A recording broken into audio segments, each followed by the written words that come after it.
구약 성경 사무엘하 11장 1절부터 5절까지 말씀입니다. 사무엘하 11장 1절부터 5절까지 말씀. 우리 말씀을 한 절씩 교독해서 읽고 마지막 절을 합독해서 읽겠습니다. 제가 먼저 1절 읽겠습니다. 그 해가 돌아와 왕들이 출전할 때가 되매 다윗이 요압과 그에게 있는 그의 부하들과 온 이스라엘 군대를 보내니 그들이 암몬 자손을 멸하고 랍바를 에워쌌고 다윗은 예루살렘에 그대로 있더라.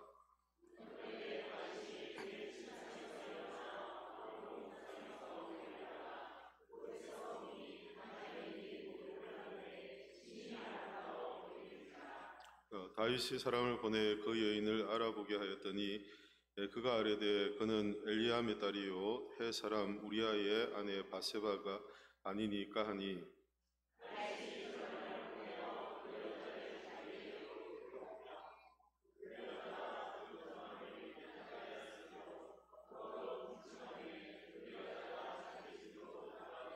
함께 있습니다. 그 여인이 임신함에 사람을 보내 다윗에게 말하여 이르되 내가 임신하였나이다 하니라. 아멘. 당신의 자리는 어디입니까? 라는 제목의 말씀입니다. 우리 모두에게는 하나님께서 맡기신 그 자리라는 게 있습니다. 그게 직장일 수도 있고 또 우리 가정일 수도 있고 또 교회에서는 어떤 사역일 수도 있습니다. 우리 각자에게 하나님께서 또 원하시고 맡기신 그런 자리들이 있습니다.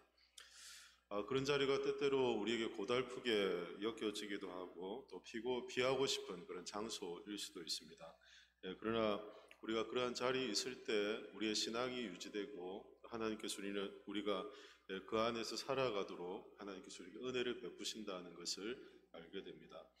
우리 각자에게 주신 하나님이 우리에게 주신 자리가 우리를 살게 하는 자리이고 우리의 신앙을 지키는 자리가 되고 우리가 비록 때로는 피하고 싶고 또 우리를 고되게 하지만 그 자리는 우리의 유익을 위한 자리로 하나님께서 주셨다는 것입니다. 다윗에게 그 자리는 전쟁터였습니다. 오늘 읽은 말씀을 보면 1절에 보면 왕들이 출전할 때라고 해서 이제 전쟁의 시기가 돌아왔고 당연히 다윗은 왕으로서 전쟁에 함께 참여해야 됨에도 불구하고 그는 그 전쟁의 자리에 참여하지 않았다라고 1절에서 말씀을 하고 있습니다. 과거의 다윗은 어떤 사람이었습니까? 그는 전쟁을 앞서 늘 하나님께 기도하던 사람이었습니다. 하나님께 묻고 또 하나님의 인도하심을 구하고 하나님 제가 올라갈까요? 라고 늘 하나님께 기도했던 하나님께 묻던 사람이었죠. 그리고 하나님의 뜻에 맞추어서 그 뜻을 따라서 움직였던 그런 사람입니다. 심지어 다윗이 일생을 보면 그가 피곤하고 또 탈진한 상황 가운데도 전쟁터의 중심에서 하나님의 인도하심을 구하며 하나님의 뜻을 따라서 움직이고 그 백성을 지켜내려고 하는 그런 아주 모범된 또 백성들을 사랑하는 왕으로서의 모습들을 잘 보여주었습니다. 그러나 이제 통일왕국을 이루었던 다윗, 그가 왕이 된 이후에 다윗은 왕들이 출전할 때 그는 전쟁터에 나가지 않았다라고 성경은 말씀해 주죠. 자신은 예루살렘에 머물고 요압과 그의 군사들을 보낸 후에 자신은 편안한 왕궁에 거하고 있었다라고 말씀해 줍니다. 그래서 1절에 보면 2절에 보면 이렇게 말씀을 하는데 2절 우리 같이 읽겠습니다. 저녁 때에 다윗이 그의 침상에서 일어나 왕궁 옥상에서 거닐다가 그곳에서 보니 한 여인이 목욕하는데 심히 아름다워 보이는지라. 아멘. 편안하게 침상에 누워 있다가 저녁이 되어서 침상에서 일어나서 지붕을 거닐다가 우연히 한 여인을 목격하게 되죠. 이 여인은 목욕하는 중이었다 성경은 말씀하고 그 여인을 보았던 다윗의 어떤 표현들이죠. 다윗이 어떻게 보았는지를 성경은 한 여인이 목욕하는데 심히 아름다워 보이는지라라고 이렇게 표현을 합니다. 여러분 그 사랑은 죄가 아니죠. 사랑은 죄가 아니지만 불륜은 죄가 됩니다. 그렇죠. 여기서 심히 아름다워 보였다라고 할 때 이 심히 아름답다라는 이제 표현해 보면 토브라는 단어를 쓰고 있습니다. 이 토브는 좋은 그런 표현이거든요. 하나님이 세상을 창조하시고 하나님이 세상을 창조하신 뒤에 항상 하나님이 보시기에 좋았더라라는 표현들을 쓰지 않습니까? 토브라는 단어를 쓰거든요. 근데 다윗이 목욕하는 이 여인을 보고 좋았다, 아름다웠다라고 이렇게 표현할 때 토브라는 단어를 쓰고 있습니다. 쓰고 있는데 어디에 그것을 붙였냐면 그 외모가 아름다웠다, 좋았다라는 표현으로 사용을 합니다. 다시 말하면 아름다운 외모를 가진 여인이 목욕하는 것을 보았다라고 이렇게 성경이 말씀해 주는 거죠. 침상에 가만히 누웠다가 저녁에 일어나서 옥상을 거닐다가 목욕하는 여인을 보았는데 그 여성의 외모의 아름다움에 이렇게 심취를 한 것입니다. 그 외모를 보고 그 여성의 외모가 참 아름답게 여겼다라고 생각을 한 것이죠. 바로 그 순간부터 다윗은 더 이상 신앙 또 영성 그리고 이스라엘 왕으로서의 어떤 면모들을 다 잃어버리게 되는 모습을 봅니다. 그 자리가 다윗이 나라를 지켜가고 왕으로서의 자리를 지켜가기보다 오히려 육체적 감각에 이끌리는 그런 자리로 탈바꿈되는 그런 모습을 보게 되죠.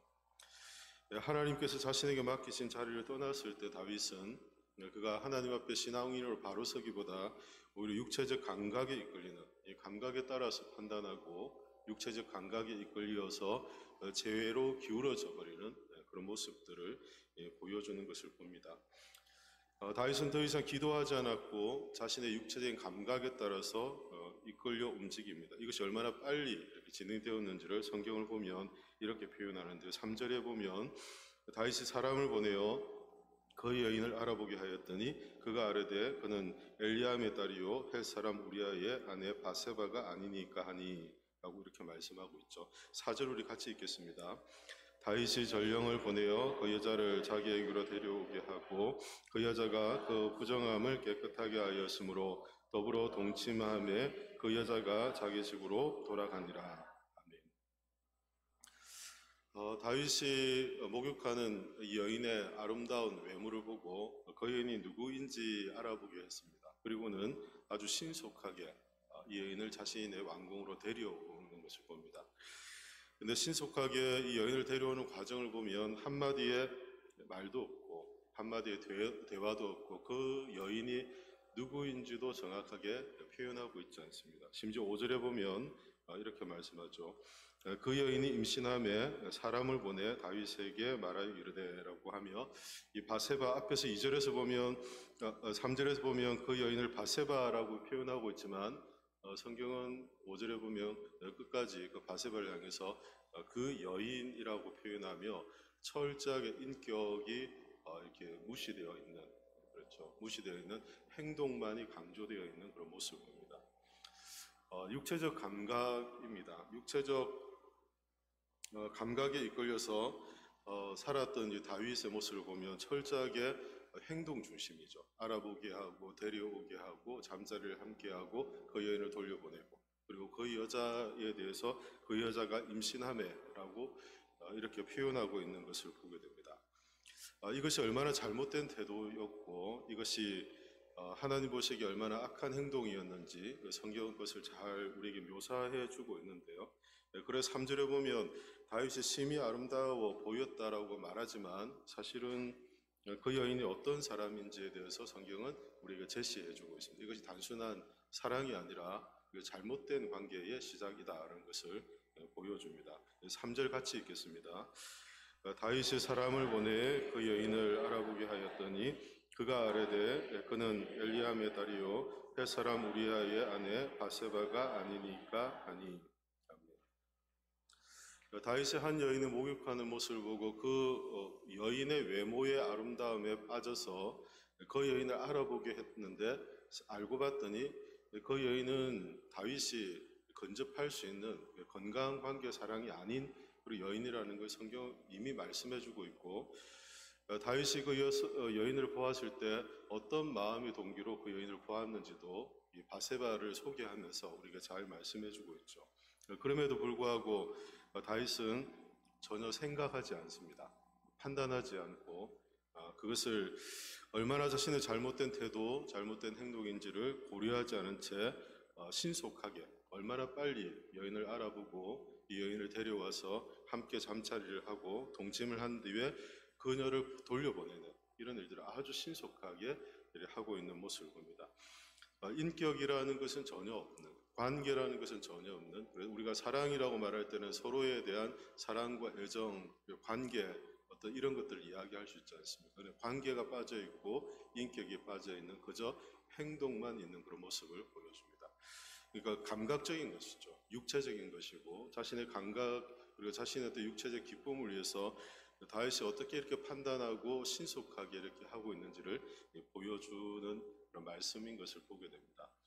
하나님께서 주신 자리, 자신의 자리를 벗어났을 때 찾아오는 영적인 위기, 신앙의 위기는 이처럼 우리에게 분별력을 잃게 하고 그 분별력을 잃어버리면 생각과 판단을 하지 않고 신속하게 얼마나 빨리 죄에 이끌려 가는지를 우리에게 보여주는 그런 말씀인 것을 보게 되죠. 자기 방종의 길로 쉽게 빠져가는, 그래서 죄에 빠지고 넘어지는 데까지 시간이 결코 얼마 걸리지 않는 신속하게 죄에 넘어져 버리는 다윗의 모습을 보게 됩니다. 그 여인의 심히 아름다운 외모를 보고 다윗은 이렇게 쉽게 넘어져 버리는 것이죠. 여인의 아름다운 모습 때문에 그랬겠습니까? 다윗이 이렇게 넘어진 것은 앞서 말씀드린 것처럼 그가 지켜야 될 자리를 벗어났을 때 그의 신앙, 경건, 영성의 힘이 점점 줄어들고 감각과 육체적인 이 감각들이 살아나기 시작하는 것입니다. 우리가 신앙의 길에서 조금 벗어나기 시작하면 그때 우리에게 나타나는 것이 무엇이냐면 감각적인, 우리 어떤 육체적인 것들이 우리에게 자꾸 꿈틀대고 살아나기 시작합니다. 그러면 우리가 판단하지 못하고 또 분별하지 못한 채 신속하게 그것에 빨리 빨려 들어가고 넘어지는 그런 모습들을 우리가 생각할 틈 없이 그런 넘어지는 우리의 모습들을 보게 되죠. 이런 다윗의 모습들을 보면서 2절 말씀을 보면 다윗의 4절 말씀을 보면 다윗의 이런 모습이 얼마나 잘못되었는지를 또한 이렇게 말씀을 하고 있는데요. 다윗이 전령을 보내어 그 여자를 자기에게로 데려오게 하고 그 여자가 그 부정함을 깨끗하게 하였으므로 라고 이렇게 표현하고 있지 않습니까? 이 부정함을 깨끗하게 하였다라는 표현은 바세바가 월경을 마치고 정결의식을 끝냈다는 걸 말합니다. 그러니까 여인이 월경의 기간이 있지 않습니까? 그래서 구약 율법에 보면 월경의 기간이 끝나고 나면 정결 예식을 하게 하거든요. 정결 예식을 끝냈다는 것을 의미합니다. 그런데 그것은 다른 말로 말하면 곧 이 바세바가 무엇할 가능성이 크다는 겁니까? 임신할 가능성이 크다는 것을 임신할 준비가 되었다라는 그런 이제 말씀이기도 한 것이죠.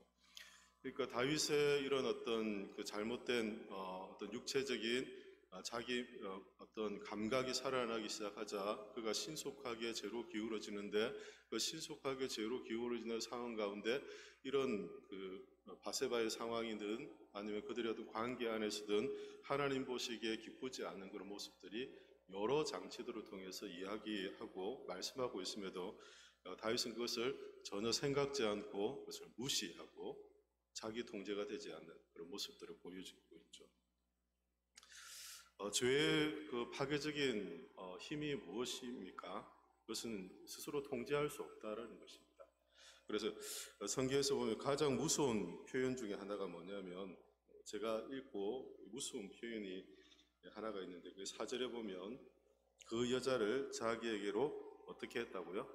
데려오게 하고 라고 말씀합니다. 데려오게 하고. 바세바가 누군지를 잘 알았습니다. 사람을 보내어서 그 여인이 누구인지도 알았고 그리고 그 여인이 어떤 여인이고 또 남편이 있고 가정이 있다는 것을 잘 알았죠. 그럼에도 불구하고 이 죄는 사람의 어떤 절제 분별력을 다 잃게 하기 때문에 통제할 수 없도록 만드는 것입니다. 죄의 파괴적인 영향력들이죠. 스스로 통제할 수 없는 상황이 되는 거죠. 다윗에게는 이미 하나님이 주신 사람들이 많았어요. 요나단이 그렇고 또 아비가일이 그렇지 않습니까? 하나님 지혜로운 아내도 좋고 또 다윗을 따르는 사람들이 얼마나 많이 있었습니까? 하나님 주신 사람들이죠. 다 하나님이 주셔서 얻은 사람들입니다. 자신이 데려오거나 무엇인가 힘으로 자신이 뺏었던 사람들이 아니라 하나님이 다 보내주셔서 얻었던 사람들이에요. 그것은 하나님의 은혜 안에 있을 때 그 하나님께 주신 그런 복이었던 것이죠. 그러나 지금 이 신앙 영성이 점점 약해지자 그는 어떻게 합니까? 분별력 없이 그는 그것이 잘못된 길인 줄 알면서도 그것을 통제할 수 없어서 데려왔다라고 그렇게 말씀합니다.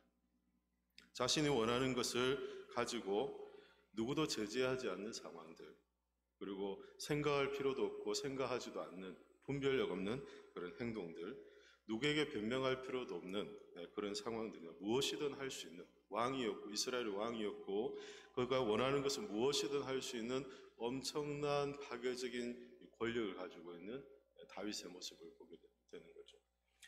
이런 다윗의 모습이 당시 이스라엘 백성들의 모습이고 죄 아래 살아가는 사람들의 모습이기도 합니다.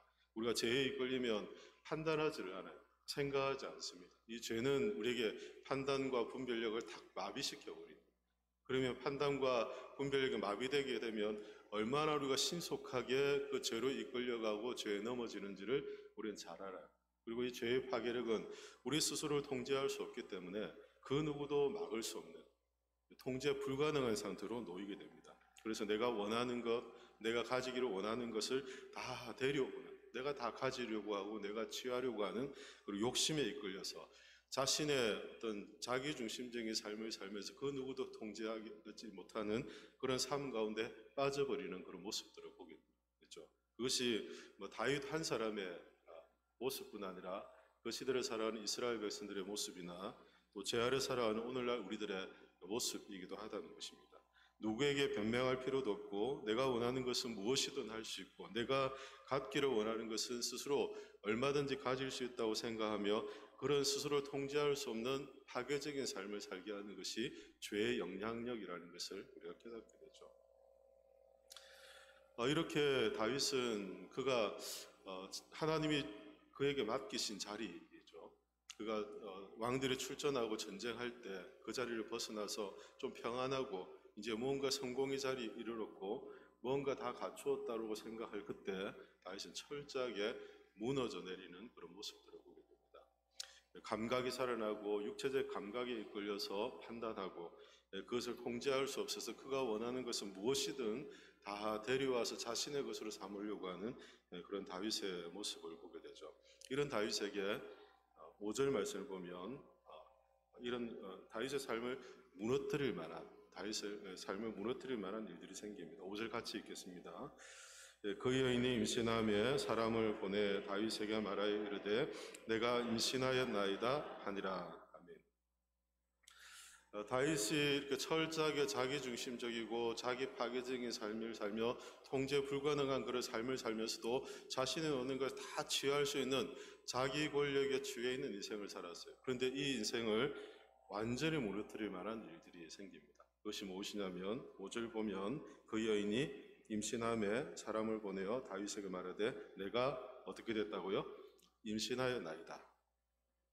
다윗의 삶을 철저하게 무너뜨릴 수 있는 이야기를 지금 이 여인이 하고 바세바가 하고 있는 것이죠. 다윗의 삶, 자신이 세워놓은 것, 그리고 자신이 원하는 것을 자신이 원하는 방식도 얻을 수 있는 그런 삶의 자리에서 자신의 삶을 철저하게 무너뜨릴 수 있는 이런 일들, 생각지 않은 이런 일들이 일어났을 때 다윗은 어떻게 합니까? 자신의 잘못을 받아들이거나 자신의 잘못을 회개하거나 돌이키려고 하나요? 그렇지 않죠. 우리가 다 읽지 않았습니다만 다윗은 어떻게 합니까? 더 깊은 죄 가운데로 빠져드는 것을 봅니다. 내 인생에 내 삶을 나의 세계를 조금이라도 무너뜨릴 만한 가능성이 있다면 어떻게 합니까? 그 사람의 삶을 철저하게 무너뜨리는 죄의 방식은 그런 것입니다. 죄의 파괴력은 그런 것입니다. 내 삶에 영향이 있고 내가 조금 어떤 나에게 어떤 부당한 일이 생기고 나에게 손해가 될 만한 일이 생기면 어떻게 합니까? 그 손해를 내가 감당해내지, 그걸 견딜 수가 없어 하는 것이죠. 그래서 오히려 상대의 삶을 철저하게 파괴하고 무너뜨리고 하는 것이 죄의 파괴적인 영향이라는 것을 알게 되죠. 다윗은 자신의 삶을 지키려고 바세바의 가정, 바세바의 세계, 그녀의 삶을 철저하게 무너뜨리는 죄에 더 깊이 빠져드는 그런 모습들을 보게 됩니다.